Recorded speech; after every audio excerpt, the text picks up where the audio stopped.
Hello everybody and welcome back to the latest edition of Chapter 2's Talent Ed podcast. The Talent Ed podcast welcomes in-depth guidance from ambitious business leaders who know that the right talent attraction strategy is key when welcoming new talent to their business. I'm excited to share with you today some time that I had with Will Beaton, who is the head of people for MyTutor. MyTutor is a leading online platform for one-to-one tuition for secondary school children. They have had huge success in improving pupils' grades, confidence, and life success. They have an impressive online network of tutors. They have delivered 250,000 lessons to date, and pupils will improve by an average of one whole grade within 12 lessons when using them. So it is a great honour to welcome Will, and we have some great insights from him. He'll be telling us all about the growth strategy and hypergrowth experience that they had over the last few years, how they worked to ensure that their foundations were strong to allow them to achieve success through that growth, and what technology can do to support a growing business. Will also share with us some key advice on how to adapt your hiring model as you grow to ensure that you're bringing the best people into your business. Will, welcome to the show. How are you doing? Hi, yeah, really good, thank you. Thanks so much for having me. Problem. We are so delighted to have you on. We're really excited. We love to do the podcast with all of our guests, of course, but with everything that is going on at the moment, with the pandemic, etc., I certainly knew of MyTutor, but over the last year, I would say it's definitely become a household name and has really kind of been thrown into the spotlight with the focus on tutoring for secondary school children, and making sure that they're keeping up with the education and everything. So I think more than ever, it's a great time to have you on and to hear about your journey and the team's journey there. So please correct me if I say anything wrong, but my understanding is that MyTutor was the brainchild of the three founding members. So Bertie Hubbard, James Grant and Robert Grabinaire, who started it in 2013. Yeah, I think that's about right. And this was through a frustration with being able to find tutors. Maybe it's location, maybe it's expertise, and also maybe it's cost. It just wasn't readily available to everybody as it potentially should have been. And then in that time, you've gone from 3 up to nearly around 150 employees, not including, of course, all of the tutors. And it's just gone from strength to strength. So can you tell us a little bit? I mean, you've been there a long time, 5 years. Can you tell us a little bit about you and your journey there? Yeah, sure. So that was a great summary of how things started. You got everything right there. And in terms of when I joined, I came in sort of a similar times to James Grant, who sort of built out the B2B side of the business with MyTutor. So when it first started out with Robert and then soon after Bertie, that was purely on the B2C side of the business. So working directly with parents to sort of sort tutoring out for the children through an online marketplace. And then I came in with James a couple of years later, and we were looking at how we could expand our offering to schools, and universities across the UK. And what that means now is that MyTutor's got this really, diverse offering for everyone involved, where we've got, a great source of income for our tutors, who are all undergrads, sort of at universities across the UK. So instead of having to kind of do a Saturday night in a bar, they can have some flexible work where they can kind of earn a little bit more probably per hour, and do something they love. Maybe they're doing a maths degree and they're working with a couple of kids a few years behind them, sort of quite near peer, to deliver some lessons and hopefully get them kind of the grades they kind of are looking for and the grades they deserve. Then you've got the B2C side of business, where, as I said, you've got parents who are signing up. Maybe they're trying to get their student to get their firm offer, or maybe they just need to get that, the tricky subject they want to get, the C grade in so they can carry on to sixth form. So there's that offering as well. Then there's the B2B side, which is really kind of expanded a lot in the past year, particularly with the pandemic. Like you said, you've got lots of students who are kind of behind their peers, so disadvantaged students, and that gap, unfortunately, with COVID is expected to increase and sort of already has. So we've been able to partner with the government and partner with schools to offer sort of regular weekly tuition to these schools to kind of close that attainment gap, kind of get things back on track and get them to where they deserve. So yeah, so it's a really great offering where we've kind of got these three, you know, they're all our customers in a way. So we want to make sure that they get support, and it's a great kind of a great place to be in the education system, I feel. Oh, absolutely. And I suppose, you know, with the pandemic over the last year, the government have invested more and more, haven't they, in the hope of kind of getting those students back on track. Have you seen them sort of suddenly sit up and really start to take notice more maybe than they even were beforehand? Absolutely. You know, we used to work with schools before the pandemic, and they'd use their sort of pupil premium funding to work with us on maybe a small selection of pupils. You know, you might be looking at 30 pupils out of a class of a year group of 100 odd. Whereas now what the government have done through the national tutoring program is they've partnered with, you know, or tendered with a number of different sort of providers across the UK, both in person, small group, you know, some one-to-one as well, to sort of really maximize the offering to get as much coverage as possible. So schools are getting kind of reduced cost tuition through subsidy from the government, and also additional funding to put towards that. So that's really expanded the offering and meant that instead of 30 pupils being helped, you know, that's 3 times the size of what it would have been. Or maybe schools who felt before it didn't fit within their budgets, now they're able to support that. And this has also been backed up, you know, the more kind of scrutiny that's gone onto it, the more work that's been looking to the efficacy of it as well. So more studies, you know, we've done some studies in the past, and we've seen that 6 lessons can have a material impact on a pupil's grades, like half a grade more than the peers who didn't have MyTutor over the same period. So we've seen the results, but it's now more people are putting effort into it, more independent kind of bodies are looking into it more to look at how impactful tutoring can be, which is fantastic. Yeah, I mean, it's certainly a priority to those that potentially it wasn't before. So I think it's really interesting. And I'm sure from your perspective, you know, so you're saying you came in as employee, or, you know, number 4, is that right? And now not quite 4. There was a little bit. I think it was me and James about 7 and 8, because okay. there was a small piece where the B2C side of business had kind of a couple of years to grow. Okay. And then James and I came in for B2B. So James, you know, very much as a founder, particularly, you know, bringing the B2B institutional knowledge, and you know, he joined that founding team. But I think we were about 7 and 8, so you know, a lot smaller than we are now, and we've come a long way Yeah. since then, that's for sure. So can you tell us a little bit about what that looked like at that time? Were you kind of working? Were you in London? Or was it kind of remote working? How did that look? So we had an office, probably not quite so nice as the office we left before the pandemic.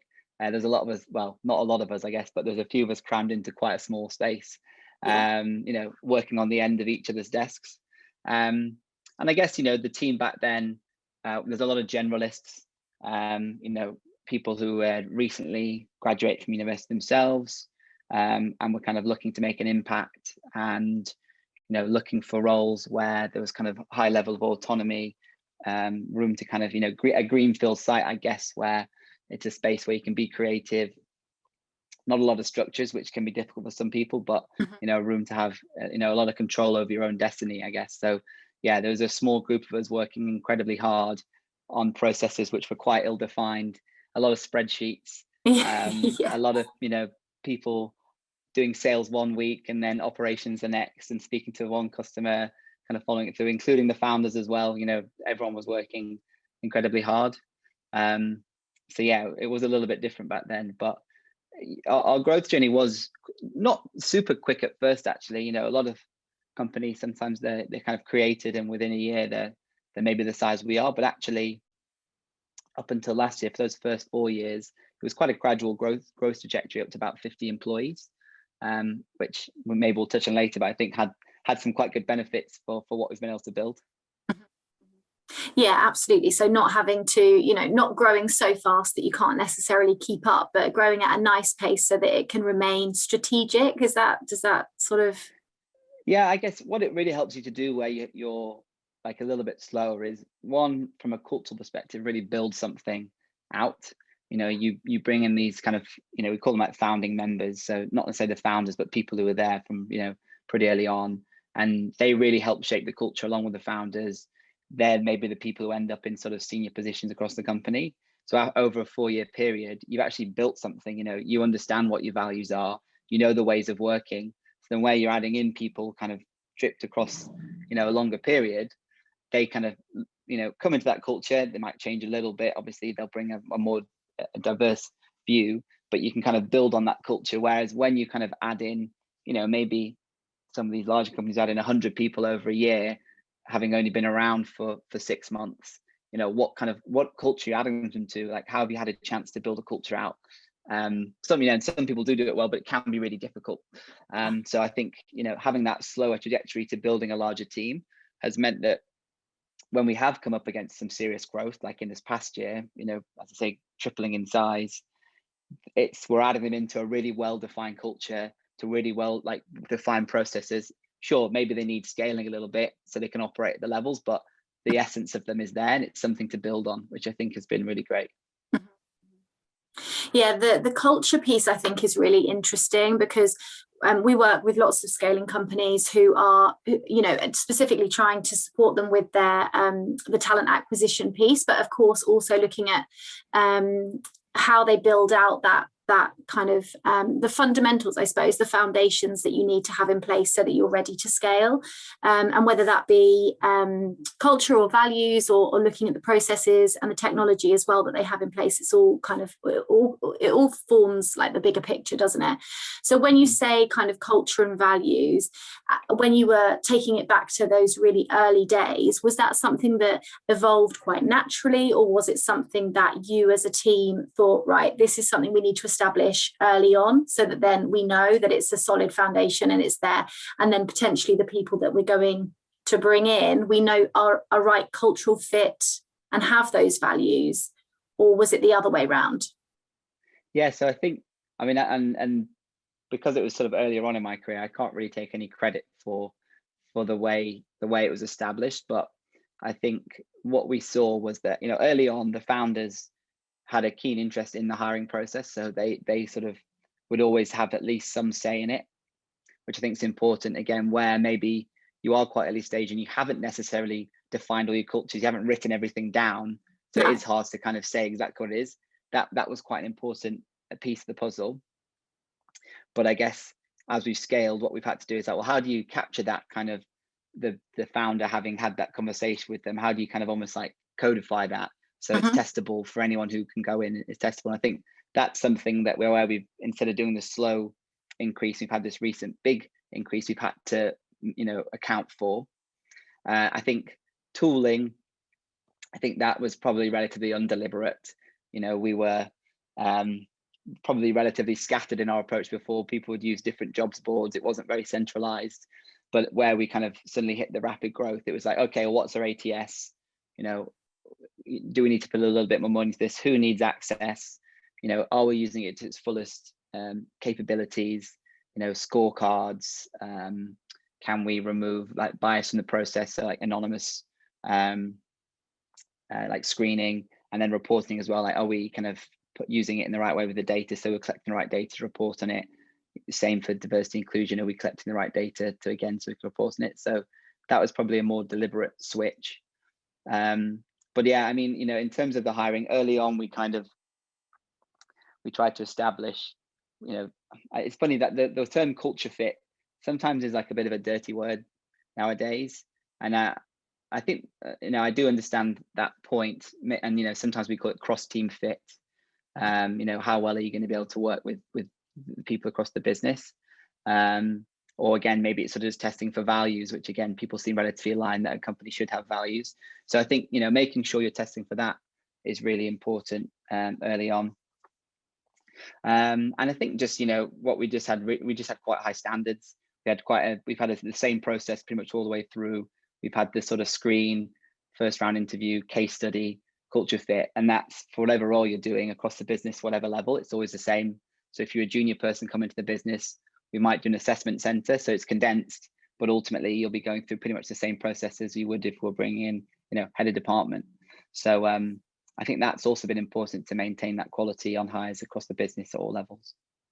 Yeah, someone the last podcast that I did with Tom Denny from Kodak, he said exactly the same. He said about standards and how you've got to have high standards, because in any company, not having the right person, not having anybody in a role is going to cost you money, but having the wrong person in a role is really going to cost you a lot more money and time. And maybe in a larger company that might not be so obvious, or might be able to sort of not focus on that too much, but certainly within a startup or a scale up, that is really, really, really important to make sure that you have got the right people. So having high standards, and if it does take a little bit longer, then it takes a little bit longer, but that's the right thing to do to make sure that it's the right the right next person for the team. Yeah, I mean, I saw a stat, I think it was in CIPD, but it was something like the cost to the business of making the wrong hire is like 30k or something like that on average, which is loads of money. And you think you're kind of like umming and ahhing. A candidate said you want to pay 50, they want 52. So you say, oh, we can't have them, we'll have to pay 47 for our second choice, and they're not quite right. In the long run, if you just paid that extra however much K, it would have been way less than getting the wrong person in who's not quite as strong and they end up having to leave.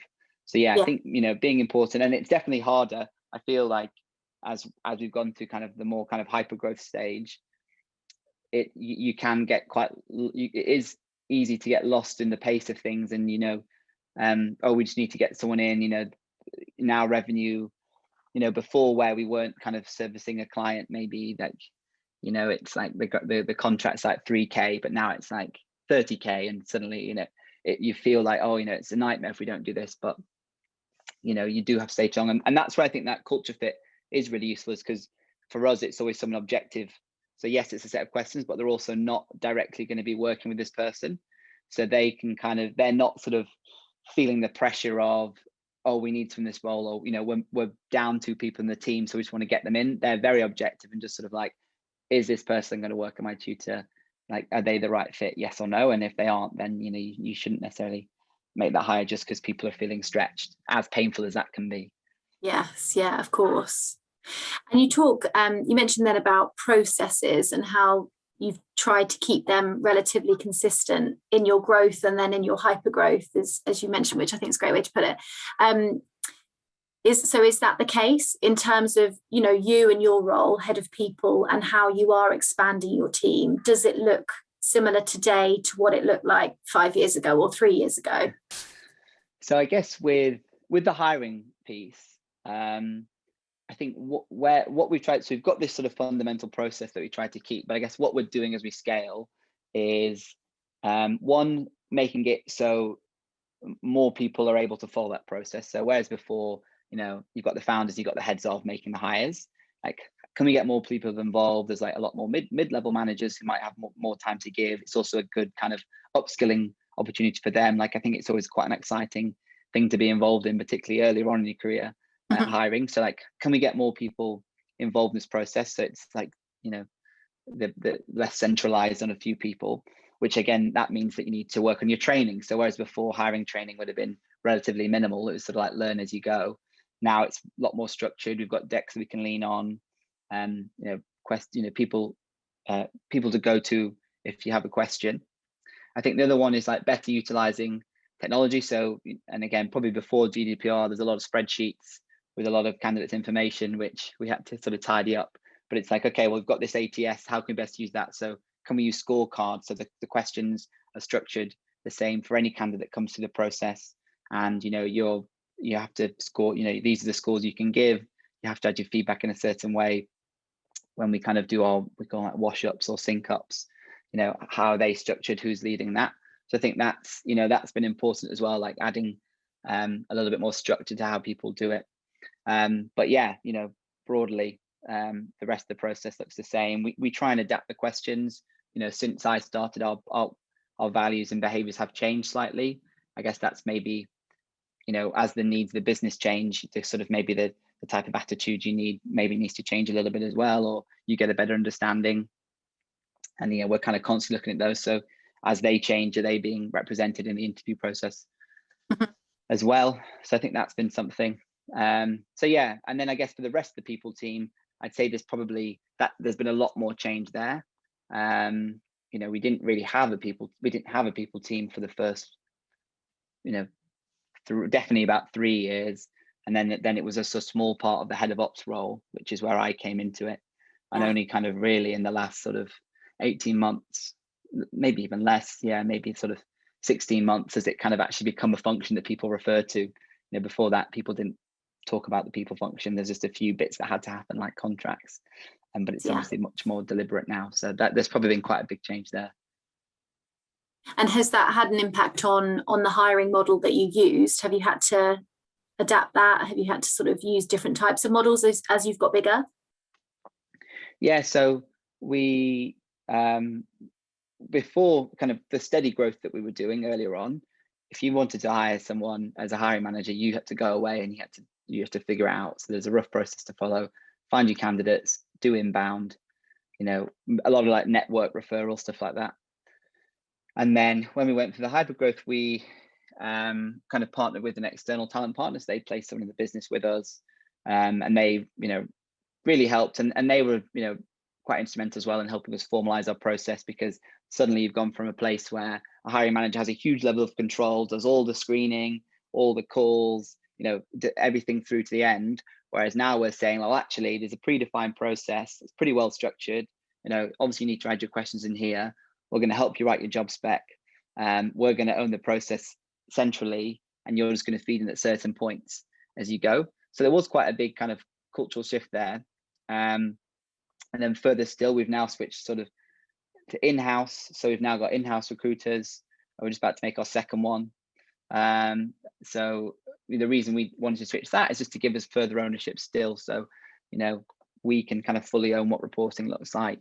We could, have ownership over D&I, EVP, which, definitely has its challenges as well. You kind of sometimes can forget, you can kind of take for granted what an external talent partner can offer you. They've always got a lot of resources behind them, lots of expertise. So it's definitely not an easy switch. That's definitely something for people to be aware of if anyone's listening who is thinking about that. And actually, we've recently explored going back to an external model as well on top of our current in-house team, because for MyTutor, and this from other education companies as well, we have very peaky demand for, well, both delivery of our product. It kind of starts off in September, gets busier and busier and busier up to exams, and it's down again. And then you kind of, but you don't go down as you were last time, and you kind of build up again. So a lot of our hires come between April and August, ready for that September sort of pickup again.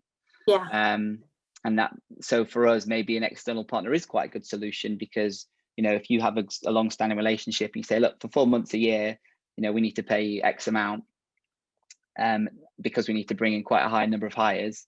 That's probably more cost effective than saying, well, okay, we need to actually have the equivalent of 3 talent managers in all year round just to deal with that one bit of the year where it's like crazy busy. So yeah, definitely had to continue to think, and haven't necessarily solved it yet. I'm sure there'll be other periods of high growth that maybe we'll have to rethink again.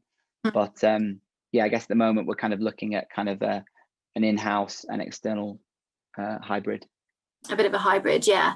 And we find that a lot, actually, that because you can't always, you may have your strategic workforce plan in place and it may be pretty accurate, but either you're operating in a situation like you, where you may receive funding and so grow, or it might be just to do with the time of the year.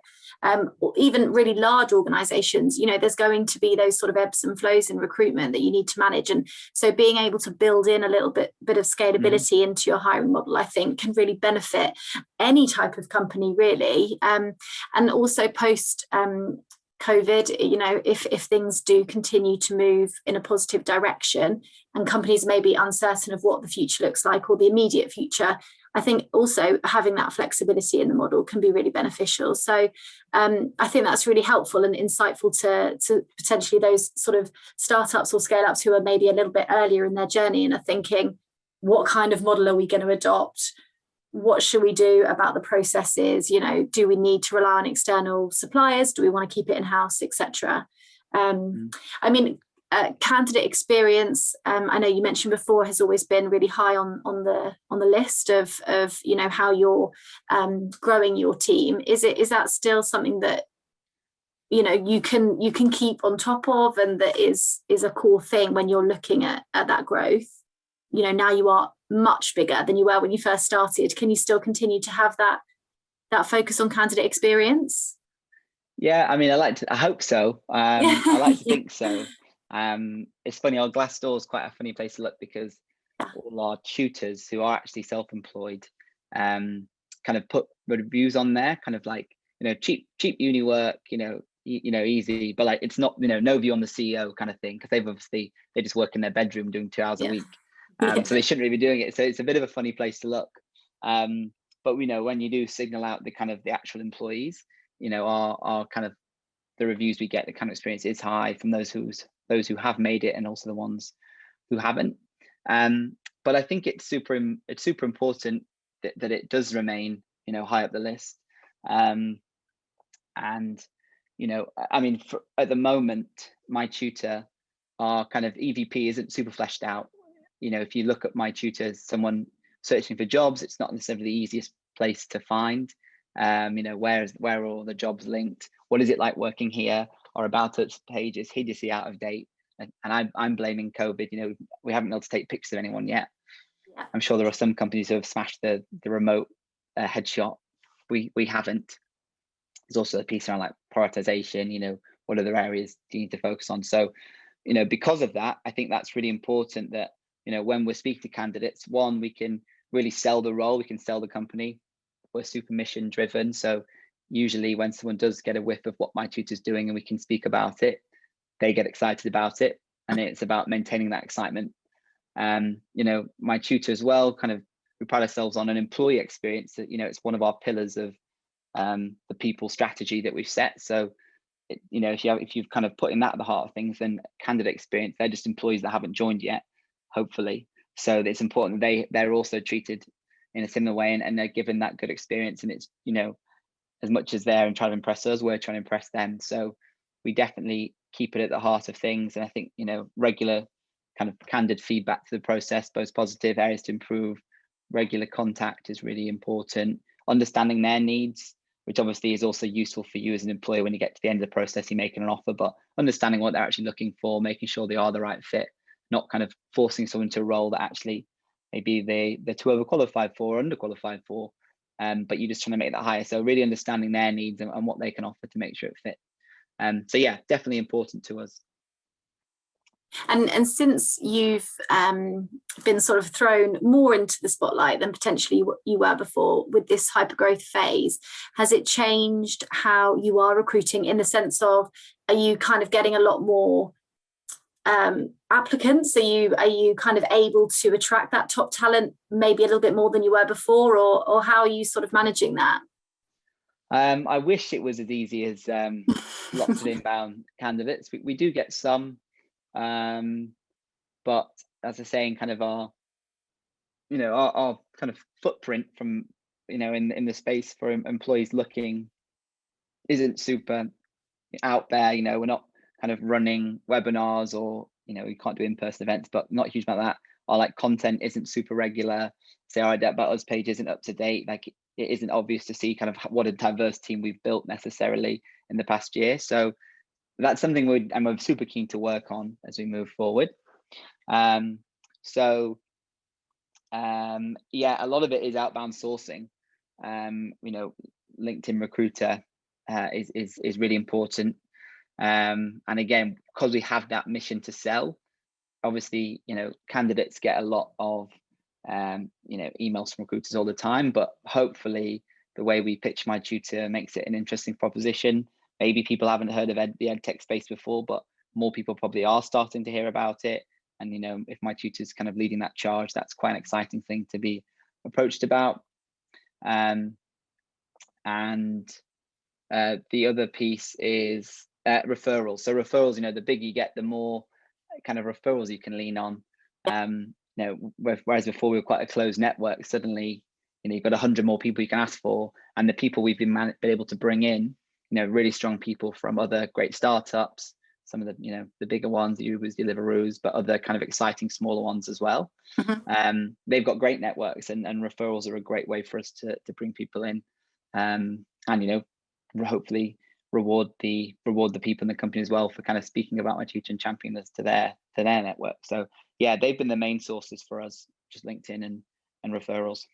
Yeah, I think a good referral scheme is definitely underrated, isn't it? It's very much kind of feedback that I hear all the time is that, of course, things like LinkedIn Recruiter, I don't know if there's any other, platforms that you use as well, but we try and kind of diversify our tech stack as regularly as we can, because there's a lot of people out there, and sometimes it's just a case of finding them. But referral schemes as well, absolutely. It's one of the biggest things. I think it was Mel Punch we were talking to at who heads up the people team for Investec. And she was saying, referrals are absolutely one of the best ways to introduce new people to the company. And why not utilize the team that you've already got there? And I think that comes down to the employer brand piece as well. I know we spoke about it before, that you'd like to do more. Of course, COVID has absolutely had an impact on being able to take pictures or make films where you're standing next to each other for the last, year and a half. But actually, really small things where maybe you can use your existing employees to share that message of what it's like to work at MyTutor. I know you're saying it's maybe a little bit out of date, but the stuff that you've got on your website, I think is great. It portrays a really nice kind of company experience and an ethos, and you kind of all there together. So it may be out of date, but it's certainly giving people a good impression of what you're about and what it's like to work there. So yeah, totally. I completely agree. And I think also it's challenging because it's especially in kind of ed tech or any kind of tech company now. Do you feel like you're competing with those big players, like you mentioned, Deliveroo, or those really big companies? Do you feel like when you're trying to bring candidates on board, you've got to stand out, or actually do you think that they appreciate that it's a bit more hands-on, it's a startup, they're going to get some great experience? Yeah, I think the one great thing is already where we are competing with those people, and hopefully taking people from those people as well. What's great is that joining MyTutor now, one, we've still got the same great mission. So we've always had that. We always will have that. So there are some jobs that people might do which might pay slightly better because of the industry you're in, but you might not be that invested in what you're actually delivering in terms of the product or the problem you're trying to solve. Whereas pretty much anyone who joins MyTutor can buy into the mission, and even if it wasn't a big pull from the beginning, it probably will be by the end. So it's great that we've always got that to lean on. And also it's just a really exciting time to join. So yes, some of the processes might not be as well defined, but they're starting to be. And if you come in from a slightly more experienced company, you can be one of the people who defines that, and then that could be a legacy you leave. You can sort of really build a team out, build a process out. So I think it's really exciting to for me and for all the people who've been there early, things that used to be quite small parts of our role, we're now bringing in these sort of like big hitters to come in and to be completely specialized and build a whole function. So some things, for example, like quality, for example, used to be a smaller part of a larger team, and suddenly it's becoming its own team. And talent used to be everyone's problem. Now we've got a specialist team. For me, I've been do safeguarding, which is obviously incredibly important. And again, we're bringing in some sort of like ex-legal support to kind of really help that function, really formalize it and really professionalize it. So it's quite an exciting time to join when you're given a relatively, the easiest word for like greenfield site, which you can then sort of go and really put a mark on with some previous expertise. So yeah, I think it's a great time to be joining. It makes us competitive. Yeah, definitely. It sounds like you've got a lot going on. Is it what have you got planned for the rest of the year? Is it going to be super busy? Do you get a bit of a break over the summer period, or is that out the window now because of COVID? Well, we're quite an operationally focused business. So about over 50% of our business work in operational roles, or maybe like customer facing roles, so sales as well. Which means that naturally in that summer period, it is a little bit quieter because schools are closed, so you can't sell to them. They're definitely not doing tutoring, and parents, what exam are you even working to? There's no exams to do, so it's very much top up. It is sort of less than normal, so there is a little bit of breathing room. Unfortunately for my team, we've got the talent side of things where ready to go for September. We're looking to bring in sort of about 70 hires into the business, so there's no respite there. And then from the people, I guess this is one of the fallouts of growing so quickly. We're kind of working on a new process of performance, progression, and pay, because a process that worked for sort of 50 people, who have been in the business a few years each, kind of understand like how things work. You don't necessarily need that structure. Suddenly you need to add a little bit more structure to all of those things. They need to be a bit more scalable. Performance used to be a lot of Word docs collated through lots of different people, and that's not really scalable. So like rolling out new tools to support that. With progression, it's adding a little bit more structure so people feel that they understand their own progression, their own pathways, and their managers also feel comfortable with how to hold those conversations further. So training, and again, a little bit more structure for them to work with, and pay again. I think someone always said to me once, you'll always struggle to have a fair pay process because someone's always going to think it's unfair, probably someone who didn't get the pay rise. But thorough is the word we go for. So really something we can stand behind. We've done the legwork, we've been supportive, and across the business it feels like a process that matches out and feels balanced. So those things are definitely coming to head. Performance reviews happening now, the other pet performance and pay are in July, so we're very busy. H2, I think it's really important when you grow so fast. Often what I've heard from my network is it's ideal to have like a bedding in year afterwards. So you add 100 people in, you have a little bit more stable, you can kind of reset, improve some processes, see what's breaking. Unfortunately, we're adding another 70 odd people, so not much time for rest. So I think it's really important that we just do try and keep a record of kind of where do we need to add a bit more support, what processes are coming under pressure. So it's almost like building the car while you're moving sort of thing. We have to kind of keep things ticking along to make sure that what we're doing works with the scale that we're at and going to be at. So yeah, not much respite. We've got the summer away day, which is exciting. So we always do like a culture day.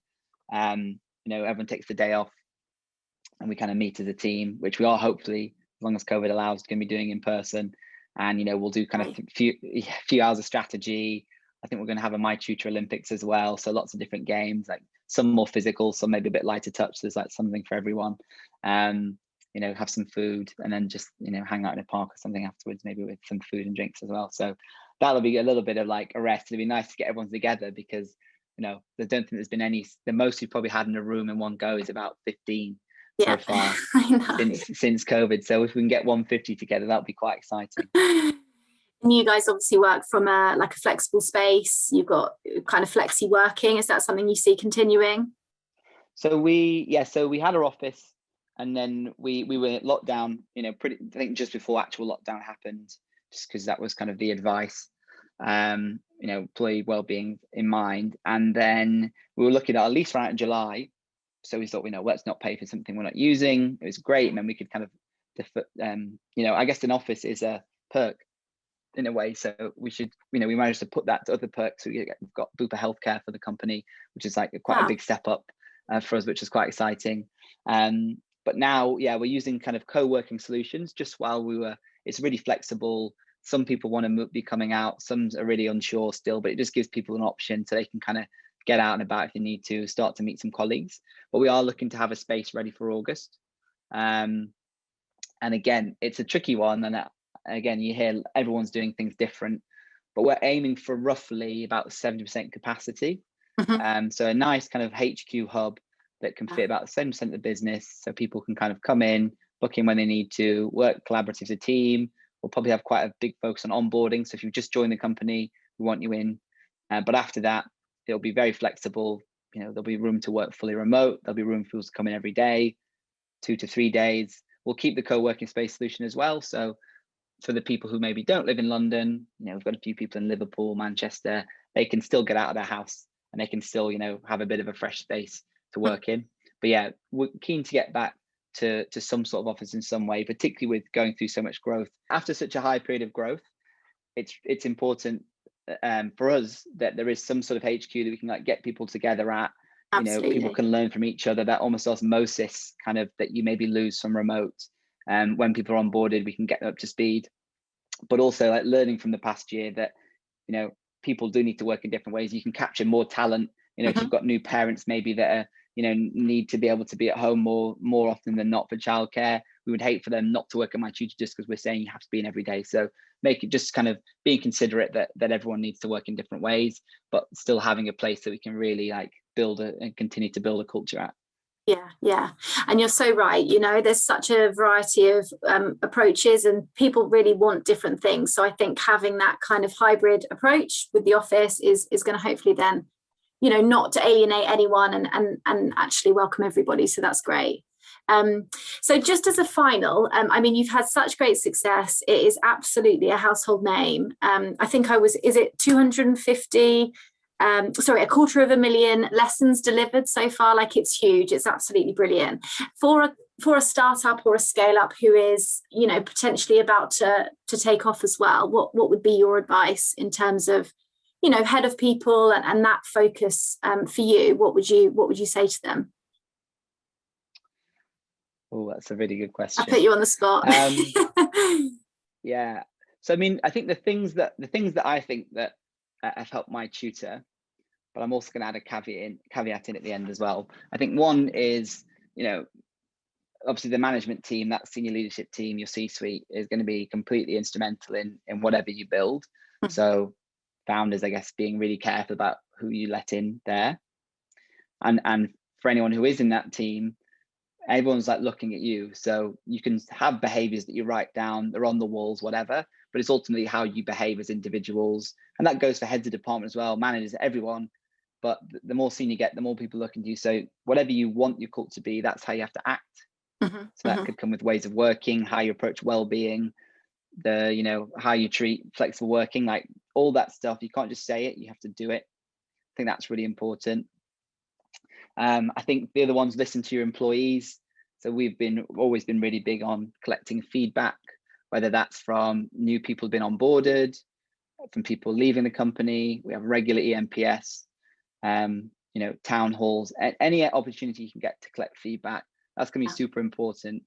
And how that helps define your strategy is going to be instrumental. It's all well and good your head of people saying this is what we need to do, which they obviously do need to do as well, because an employee's got no context around well, if you're adding 100 people, what does that mean for a company? What do you need to do? They won't know that. So you do obviously need to have your own thoughts, but also how's that impacted employees? How is it different for them? What do they care about? And just making sure that feeds in. But I think ultimately you just need to make sure that whatever you do is kind of ties in with your own culture. So there's things that work for MyTutor. For example, we have a very small people team relative to the size of the company. And that's because we've decided that we want quite strong management structures. So quite a lot of control in the business units that operate with heads of department. So we don't need a huge team necessarily because there's a lot of control within there.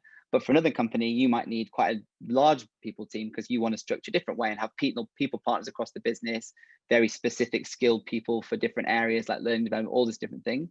So just being aware of the kind of culture you want to build, be deliberate with it and understand, where you've been, who you are at the moment, where you want to get to, and just being aware of those things. So they're the things that jump out at me and the things I kind of think about when I think about how we've grown. No, I love it. That's brilliant advice. Thank you so much. And thank you for taking the time to join us today. You've been a star. That's been really, really insightful. And I hope it's given, startups and scale ups that are on that journey, some insight into, how they might achieve the success that you and the team have. And also for future talent. It sounds like you're growing, a bit of a window into your world and what it's like to work at MyTutor. So thank you very much, Will, for joining us. And we will see you soon.